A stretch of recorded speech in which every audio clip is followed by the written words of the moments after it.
سوال یہ ہے کہ کیا ڈی این اے ٹیسٹ کی رپورٹ میں اگر کسی شخص کا جرم ثابت ہو جائے تو کیا اس رپورٹ کو بیس بنا کر اس کو سزا دی جا سکتی ہے؟ دیکھیں، اس کا جواب یہ ہے، اس کو اچھی طرح سمجھ لیں۔ ایک ہے حد اور ایک ہے تعزیر۔ حد یہ وہ سزا ہے، بعض جرم ایسے ہیں کہ جن کی سزا شریعت مطہرہ نے خود بیان کر دی ہے، جن کی سزا شریعت مطہرہ نے خود بیان کر دی ہے اس کو حد کہتے ہیں۔ جیسے زنا کی سزا ہے کہ اگر شادی شدہ نے زنا کیا تو اس کی سزا جو ہے موت ہے، یعنی رجم کر دینا اس کو۔ اور اسی طرح اگر چوری ہے تو اس کی سزا ہاتھ کاٹ دینا۔ تو یہ وہ جرم ہے جن کی شریعت مطہرہ نے خود جو ہے اس کو بیان کر دیا، اس کو حد کہتے ہیں۔ دوسری وہ سزائیں ہیں، وہ جرم ہیں جن کی سزائیں باقاعدہ شریعت مطہرہ نے بیان نہیں کی، بلکہ اس کو جج کی ثوابدید پر چھوڑ دیا کہ یہ جرم کی نوعیت کو دیکھتے ہوئے، ماحول کو سامنے رکھتے ہوئے جو مناسب خیال کرے وہ سزا اس پہ نافذ کر دے۔ اس کو تعزیر کہتے ہیں۔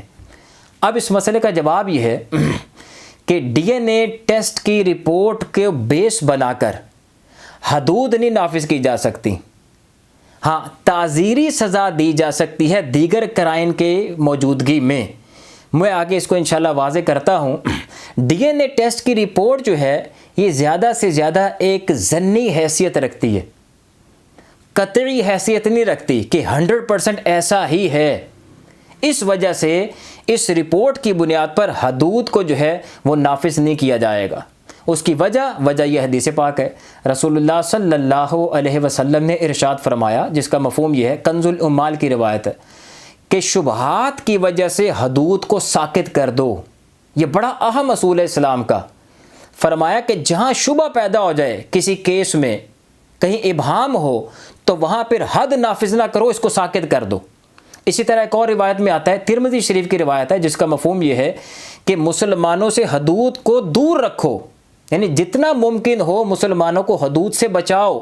مراد یہ ہے کہ اگر ایسا کیس تمہارے پاس آ گیا ہے جس میں شک و شبہ ہے، وہم ہے، تو پھر اس شک و شبہ کی بنیاد پر حد نافذ نہ کر دو، اس سے مسلمانوں کو بچاؤ۔ تو اس وجہ سے یہ فقط اس رپورٹ کی بنا پر جو ہے زنا کی سزا، چور کے ہاتھ کاٹنے کی سزا، اس طرح کی سزائیں جو شریعت نے خود بیان کر دی ہیں، جب تک شریعت کے بیان کردہ اصول کے مطابق یہ جرم ثابت نہیں ہو جاتا، فقط اس رپورٹ کی بیس پر جو ہے یہ جرم، اس کی سزا نافذ نہیں کی جا سکتی۔ اچھا، یہاں میں آپ کو بتاؤں کہ شریعت مطہرہ نے جرم کے ثابت کرنے کے لیے کہ جرم کس طرح ثابت ہوگا، یہ بھی سارا طریقہ بیان کیا ہے۔ مثال کے طور پر زنا کو لے لیں۔ شریعت مطہرہ نے اس کے ثبوت کے لیے 2 طریقے بیان کیے ہیں۔ نمبر 1، یا تو مجرم خود اقرار کر لے کہ ہاں میں نے زنا کیا ہے۔ اگر وہ اقرار کر لیتا ہے تو یہ ایک ثبوت ہے، اس کے اقرار کی بنیاد پر اس پر سزا نافذ کر دی جائے گی۔ نمبر 2، اگر وہ اقرار نہیں کرتا تو دوسرا اس کا پھر اصول یہ ہے اس کو ثابت کرنے کا کہ شریعت کا حکم ہے کہ 4 مرد جو عاقل بالغ ہوں اور ان چاروں نے اس عمل کو اپنی آنکھوں سے دیکھا ہو، اور دیکھنے کی کیفیت کیا ہے آپ اس سے اندازہ کریں کہ جرم کے ثبوت کے لیے کتنی کڑی شرائط شریعت مطہرہ نے رکھی ہیں، کہ اس انداز میں دیکھا ہو کہ جیسے فقہا نے اس کی مثال بیان کی کہ جیسے سرما دانی میں سلائی، اس انداز میں اگر چاروں نے اس کیس کو دیکھا تب ان کی گواہی جو معتبر ہوگی۔ اس کا مطلب یہ ہوا کہ اگر 3 مردوں نے اس انداز میں دیکھا اس جرم کو جو میں نے بیان کیا، ایک مرد نے اس انداز میں نہیں دیکھا، بلکہ اس نے مثال کے طور پر اس انداز میں دیکھا کہ جب اس نے دیکھا تو وہ دونوں جدا ہو کے برہنہ حالت میں تھے، جدا ہو چکے تھے، تو اگر یہ چاروں گواہ جج کے سامنے پیش ہوتے ہیں، 3 مرد اپنی آنکھوں دیکھا وہی حال بیان کرتے ہیں، جج پھر پوچھتا ہے کہ زنا کہتے کس کو ہیں؟ اس کے جواب میں یہ گواہ کہتے ہیں کہ جیسے ہم نے اس انداز میں دیکھا جیسے سرما دانی میں سلائی۔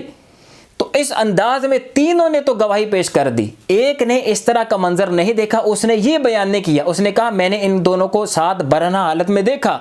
تو آپ اندازہ کریں کہ شریعت مطہرہ ان کی گواہی کو ریجیکٹ کر دے گی اس کی گواہی کو ریجیکٹ کرنے کا مطلب یہ ہے کہ ان پر حد نہیں لگے گی۔ تو آپ اندازہ کریں کہ جو شریعت مطہرہ 3 بندوں نے جب واضح طور پر دیکھ کے گواہی بھی دے دی، چونکہ شریعت کا یہاں معیار پورا نہیں ہو رہا، 4 مردوں کا شریعت نے ان کی گواہی کو ریجیکٹ کر دیا، تو بتائیں کہ کیا فقط ایک رپورٹ کی بنیاد پر اتنی بڑی سزا نافذ کی جا سکتی ہے؟ جبکہ ہمارے نبی علیہ الصلوۃ والسلام خود بیان فرمائے کہ شبہات جہاں آ جائیں وہاں حدود کو ساکت کر دو۔ تو اس سے وہ لوگ بھی سبق حاصل کریں کہ جو اسلام پر جو ہے آئے دن تنقید کرتے ہیں، جن کو اسلام ہضم ہوتا ہی نہیں ہے، نام کے مسلمان ہیں لیکن مغربی ممالک کو دیکھ کر، امریکہ وغیرہ کو دیکھ کر جن کی رالیں ٹپکتی رہتی ہیں اور وہ یہ کہتے رہتے ہیں کہ جی دیکھیں اسلام میں تو بڑی سخت سزائیں رکھ دی گئی ہیں، تو ان کو سمجھنا چاہیے کہ اگر اسلام میں سخت سزائیں ہیں، پہلی بات تو یہ کہ سزائیں ہماری ہی بہتری کے لیے، کہ معاشرے میں گندگی کا خاتمہ ہو، برائی کا خاتمہ ہو، امن و امان کی فضا قائم ہو۔ دوسری بات یہ ہے کہ اگر سزائیں سخت ہیں تو اب دیکھیں کہ ان کے ثبوت کے لیے بھی کتنی کڑی شرائط رکھ دی گئی ہیں، کہ عام طور پر ایسا ثبوت بہت مشکل ہوتا ہے کہ 4 مرد ایٹ دا اسپاٹ اس چیز کو اس انداز میں دیکھ لیں۔ تو اس لیے اسلام نے اگر سزائیں سخت رکھی ہیں تو ان کی شرائط بہت زیادہ ہارڈ کر دی ہیں کہ جس کی وجہ سے عام بندہ بچ جاتا ہے۔ اچھا مزید دیکھیں کہ بعض لوگ یہ کہتے ہیں، جو اسلام بیزار لوگ ہیں، جو اپنے آپ کو لبرل کہتے ہیں، کہ جی ڈی این اے ٹیسٹ کی رپورٹ کو بیس بنا کر زنا کی سزا ہونی چاہیے، قتل کی سزا یعنی قصاص جو ہے ہونا چاہیے۔ تو ان کی خدمت میں پھر عرض ہے کہ امریکہ، جرمنی، اسی طرح دیگر مغربی ممالک، ان کی رپورٹس میرے پاس موجود ہیں،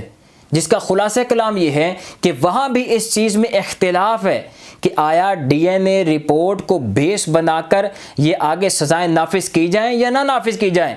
ان کے نزدیک بھی ڈی این اے ٹیسٹ کی رپورٹ جو ہے 100% کریکٹ نہیں ہے۔ مثال کے طور پر امریکہ کا ایک کیس ہے،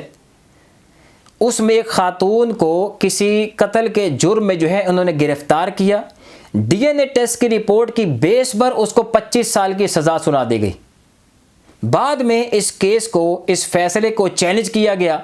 دوبارہ ڈی این اے ٹیسٹ جو ہے کیا گیا، تو فیصلہ یہ کیا گیا، جو رپورٹ سامنے آئی اس میں یہ کلیئر ہوا کہ پہلے جو D N A test report جو ہے وہ کی گئی تھی اس میں مکسنگ ہونے کی وجہ سے رزلٹ صحیح نہیں آیا، لہٰذا بعد میں جو D N A test report کی گئی اس میں اور پہلے والے کے رزلٹ میں تضاد تھا، اس وجہ سے امریکن کو اس عورت کو رہا کرنا پڑا، اور یہ لکھا اس رپورٹ میں کہ اس عورت کی بہت بڑی فتح تھی یہ۔ اسی طرح دیگر رپورٹس بھی میرے پاس موجود ہیں۔ تو خلاصہ کلام یہ ہے کہ فقط اس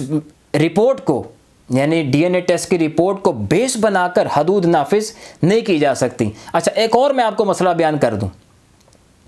اگر کسی نے جرم ہوتا دیکھا اور اس کی مووی بنا لی، تو اگر یہ مووی اب جج کے سامنے پیش کر دی جائے تو کیا اس مووی کو بیس بنا کر اب سزا نافذ کی جا سکتی ہے، یعنی کوئی حد نافذ کی جا سکتی ہے؟ خاص طور پر موت کی سزا، جیسے شادی شدہ کا زنا کرنا، قتل کے بارے میں اسی طرح کے معاملات، ہمارے فقہا نے لکھا کہ خاص طور پر ایسی سزا جس کا رزلٹ ہی موت ہو، تو اس کے لیے بھی یہ کیمرے سے بنی ہوئی مووی بھی جو ہے یہ کافی ثبوت نہیں ہے۔ یہ بڑا اہم نقطہ ہے۔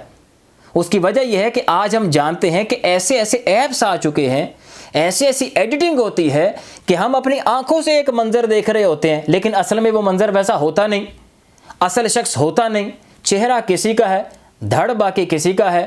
آواز کسی کی ہے، جسم کسی کا ہے۔ ایسی ایڈیٹنگ ہے، یہ تو میرے سے زیادہ آپ لوگ بہتر جانتے ہوں گے کہ کس انداز میں آج لوگ جو ہیں کس قدر ایڈوانسمنٹ ہو چکی ہے کہ آنکھوں کو دھوکہ ہو جاتا ہے کہ یہ تو ایسا ہے ہی نہیں۔ تو اس وجہ سے ہمارے فقہا نے یہ مسئلہ بیان کیا کہ اگر ایسا جرم جس کی سزا موت بنتی ہے اس میں بھی یہ کیمرے کے ذریعے بنائی گئی فلم بھی ناکافی ہے، یہ بھی ثبوت کافی نہیں ہے۔ ثبوت اسی وقت کاؤنٹ کیا جائے گا جو شریعت مطہرہ نے ثبوت کے لیے معیار مقرر کیا ہے، اگر وہ پورا ہوا تو سزائیں نافذ کی جائیں گی حدود میں، اور اگر وہ معیار پورا نہیں ہوتا تو حدود نافذ نہیں کی جائیں گی، ہاں تعزیری سزا دی جا سکتی ہے۔ مثال کے طور پر ایک آخری میں مثال آپ کو دے دوں، ہمارے فقہا نے اس کو مثال کے ذریعے اس طرح سمجھایا کہ ایک جگہ بتایا گیا کہ فلاں جگہ زنا ہوتا ہے،